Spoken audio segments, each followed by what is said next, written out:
Bonjour Jacques Attali. Bonjour. Économiste, écrivain, bien sûr. Merci d'être avec nous. Vous publiez une monumentale histoire des médias, des signaux de fumée aux réseaux sociaux. Et après, dites-vous, chez Fayard, on va en parler dans quelques instants.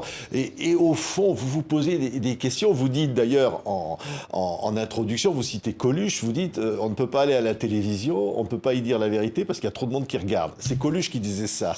Mais vous le citez. Incroyable. C'est une phrase incroyable qui dit qu'en effet, la vérité n'est peut-être pas toujours bonne à dire et dans beaucoup de cas, les médias la cachent. D'abord parce que les puissants veulent garder des vérités pour eux dont ils se servent. Les puissants de toute nature, pas seulement les puissants politiques, mais aussi les savants. Il y a des brevets qui doivent être conservés, il y a des secrets qui doivent être conservés, mais aussi parce qu'il y a une dimension de manipulation dans la transmission d'informations qui est permanente, qui est très ancienne. J'ai voulu en effet raconter cette histoire longue, comme j'ai fait une histoire longue de nombreux domaines, parce que j'ai toujours pensé que si on veut comprendre l'avenir, il faut connaître l'histoire. Et donc je me suis astreint très méthodiquement à prendre un très grand nombre de sujets, la musique, la médecine, la géopolitique, l'amour, la propriété, l'alimentation, la mer, pour essayer de raconter des histoires longues. Et là, j'ai voulu m'attacher à un sujet particulier, qui est l'histoire longue des médias, parce que les médias, c'est nous depuis l'Antiquité. Un média, avant, c'était comment on transmet une information par la parole, par les signaux de fumée, par les pigeons voyageurs, par les stèles, par les papyrus. Puis ensuite, progressivement, comment ça évolue aujourd'hui. Est-ce qu'on peut en tirer des lois pour l'avenir? Et on se rend compte alors que l'avenir n'est absolument pas fait de journaux, de télévision et de radio, ni même de réseaux sociaux comme aujourd'hui, mais de bien autre chose qui est déjà souterrain en train de naître et qu'on ne peut comprendre que si on connaît l'histoire longue d'avant. Oui, parce qu'au fond, ce qu'on apprend de cette histoire, vous nous racontez, c'est absolument fascinant, c'est que les médias dominants, aujourd'hui Internet par exemple, sont forcément condamnés. C'est-à-dire qu'il y a toujours autre chose qui va remplacer quelque chose. Et la question, c'est qu'est-ce qui va se passer maintenant ? C'est curieux parce que jusqu'à présent, les médias se sont ajoutés les uns aux autres. La radio n'a pas nui pendant longtemps aux journaux papier. La télévision n'a pas nui à la radio ni aux journaux papier jusque vers 1980 à peu près. À ce moment-là, les journaux papier ont commencé à plafonner, ils ont commencé à décliner à partir de l'an 2000. Et les réseaux sociaux, alors là, ont été un premier média nouveau qui a nuit aux médias antérieurs. Et en point qu'aujourd'hui, on peut penser que les journaux papier, mis à part des journaux très précis, très spécialisés, sont des journaux qui vont avoir du mal à tenir. Et on peut penser aussi que les journaux, que les radios et les télévisions auront aussi beaucoup de difficultés à tenir. Ça veut dire qu'au fond, ce qu'on connaît aujourd'hui va disparaître, c'est-à-dire les journalistes, les réseaux sociaux, peut-être même Internet. Non, on n'en est pas là. Les journalistes, on en a encore besoin, ils sont vitaux, essentiels, il faut les défendre. C'est la condition de la vérité, c'est la condition du professionnalisme, on a absolument besoin.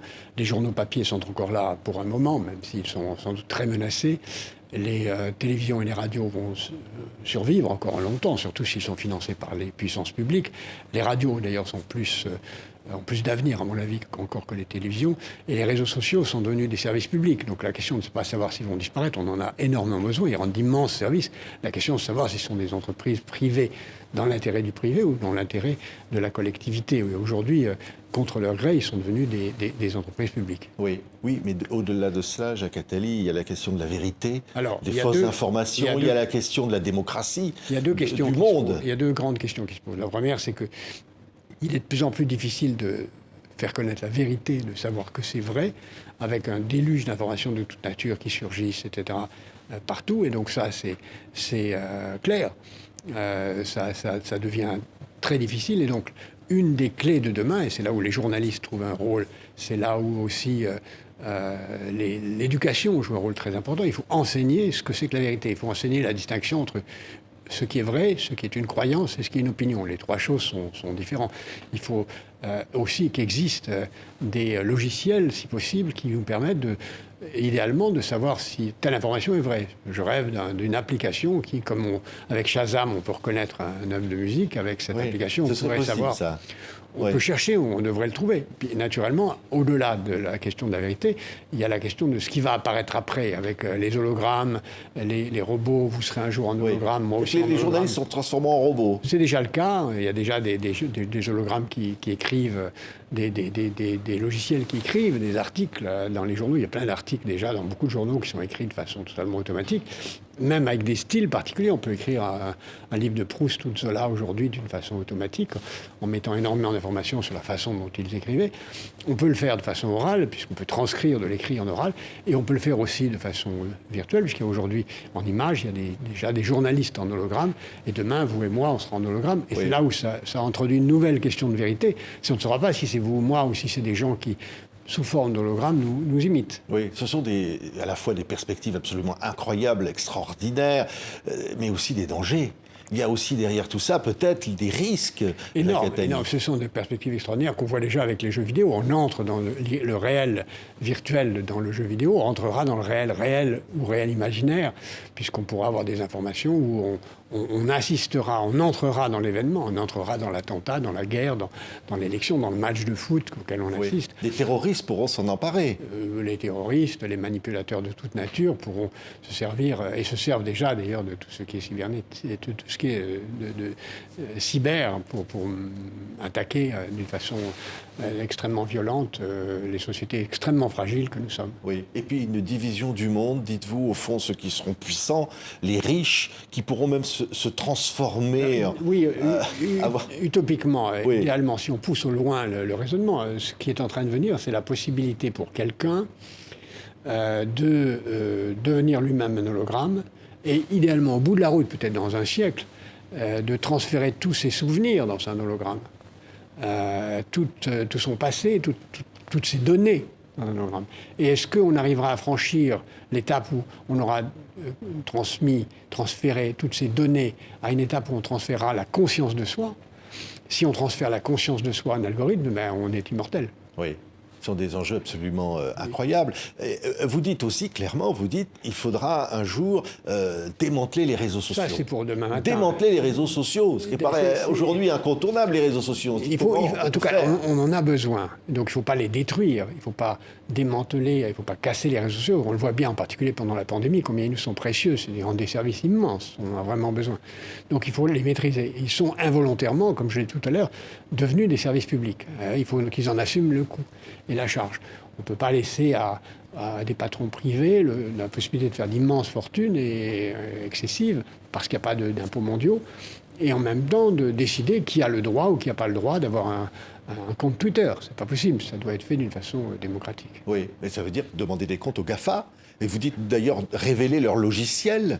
Est-ce que ça, aujourd'hui, on voit, c'est une sorte d'impuissance face à la puissance des GAFA? Impuissance parce que les GAFA ont les moyens énormes de payer des avocats, des ingénieurs, beaucoup plus que les gouvernements ont beaucoup moins de moyens de payer des avocats ou des ingénieurs de très haut niveau pour contrôler ce qu'il y a dedans. Or, aujourd'hui, on voit bien que ces logiciels nous rendent addicts, nous rendent fous. On ne peut pas passer une minute sans regarder ce qu'on a sur son compte, etc. etc. Oui, c'est l'avenir de l'humanité, au fond. Oui. Et vous dites même, à un moment donné, ce qui peut paraître presque, par rapport au sujet du livre iconoclaste, vous dites qu'il faudra apprendre à ne plus s'informer. Quelque part, il faut arriver à se libérer de ça. Il faut apprendre, mais ça n'a pas, c'est pas demain, c'est aujourd'hui. Il faut apprendre à prendre des distances, il faut apprendre à couper, il ne faut pas rester des heures connecté. Il faut être capable de poser son téléphone pendant 1 heure, sauf en cas d'urgence. Il faut être capable de prendre vraiment du recul. Et ça, j'invite chacun d'entre nous, premièrement, à prendre des distances avec les réseaux sociaux. Deuxièmement, à lire sur papier des livres, celui-là parmi d'autres, à tout le temps être à la recherche de la vérité et à se poser sans cesse la question de savoir si c'est vrai ou si c'est une thèse qu'on veut nous imposer. Et quatrièmement, à essayer de comprendre l'avenir pour pouvoir agir dessus. Oui. Mais vous dites clairement, il y a des médias aujourd'hui qui manipulent, qui donnent de fausses informations, et puis il y en a, dont vous dites, des médias magnifiques, qui au contraire informent, recherchent la vérité, et dont vous dites, leur mission est d'inciter à agir, de ne pas être passif. Exactement, c'est ce qu'on voit il y a de nouveaux médias. J'explique que les premiers médias, ça s'appelait des avisis, c'était des lettres confidentielles manuscrites au XVe siècle. Aujourd'hui, on voit réapparaître ces lettres confidentielles pour abonnés sur le numérique, ce que j'appelle les avis numériques, faits par de très grands journalistes un peu partout à travers le monde, parfois dans des conditions de censure extrêmement difficiles, parfois dans des conditions démocratiques. Et ça, c'est très important, ça doit continuer. C'est vraiment la clé de la survie de notre société. Oui, mais quand vous dites justement le mot censure, on voit aujourd'hui qu'il y a ce risque de demain d'être dépendant, comme on l'est, ou se rendre dépendant passivement de médias dont on ne maîtrisera ni les contenus, ni la capacité qu'ils auront de nous censurer. Nous avons le privilège d'être ici en France, dans un monde relativement démocratique, où on peut dire à peu près ce qu'on veut, peut-être parfois avec excès d'insultes et d'injures et de menaces. Mais dans une très grande partie du monde, la censure est là. Il y a des pays où Internet peut être ouvert ou fermé par un pouvoir politique. Donc ce que vous annoncez comme une menace ici est déjà une réalité dans une grande partie du monde. Oui. Comment on paiera le prix de la liberté au fond? Est-ce que le prix de la liberté, c'est d'accepter aussi parfois des médias qui vous injurient, Oui, c'est le prix de la liberté. La liberté se paye d'une moindre sécurité. Et c'est ça le choix qu'il va falloir faire. Oui, mais c'est la démocratie qui est en jeu, Jacques Attali. C'est la démocratie qui est en jeu tous les jours, dans chacune des dimensions de nos vies. Elle est en jeu sur la liberté de la presse, qui, je le raconte dans le livre, est la clé de la naissance de la démocratie. La démocratie est née avec la liberté de la presse. Elle est même un baromètre, un peu le moyen de voir ce qu'il en est. Et puis, la démocratie est aussi en jeu, menacée par la puissance des marchés, la puissance de l'argent, qui est bien plus forte que les États et les démocraties qui sont supposées gouverner les États. Oui. Oui, mais combat planétaire, dites-vous. Oui, ça Qui veut va dire le mener, ce combat? Est-ce que c'est un combat citoyen ou est-ce que ça doit se faire à l'échelle des États? C'est les deux à la fois. Les États ne sont que les porte-parole des citoyens, en principe. Donc il est clair que nous avons besoin, dans ce domaine comme ailleurs, on le voit sur la pandémie, où on a besoin de règles internationales, on a là aussi besoin de règles internationales. Oui. Et ces règles-là, on pourra s'entendre? C'est-à-dire qu'il pourrait y avoir une sorte de règlement planétaire? Je pense que oui. Les Européens ont proposé des réglementations, les Américains commencent à y réfléchir. Il y a un début de réglementation sur une fiscalité à l'échelle de l'OCDE sur les GAFA. Je pense que ça vient. Comme ça vient sur la pandémie, comme ça vient sur l'hygiène, comme ça vient sur beaucoup de sujets. Oui, mais quand vous dites, par exemple, pour conclure, Jacques Attali, il faudra retirer aux GAFA leur accès, leur appropriation des données personnelles, il n'existe plus.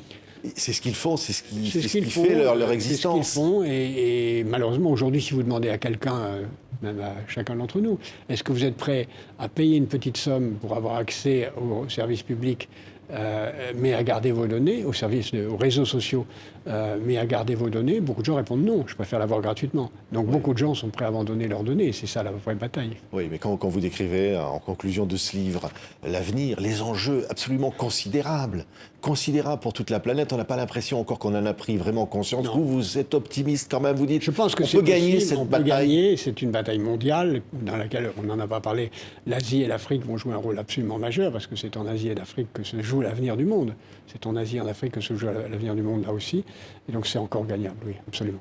Oui, merci, Jacques Attali. Ça s'appelle Histoire des médias, des signaux de fumée aux réseaux sociaux. Et après, chez Fayard, c'est considérable. C'est un livre absolument incroyable pour éclairer sur l'un des plus grands enjeux de l'avenir aujourd'hui. Merci beaucoup, Jacques Attali, d'avoir été notre invité aujourd'hui. Merci infiniment.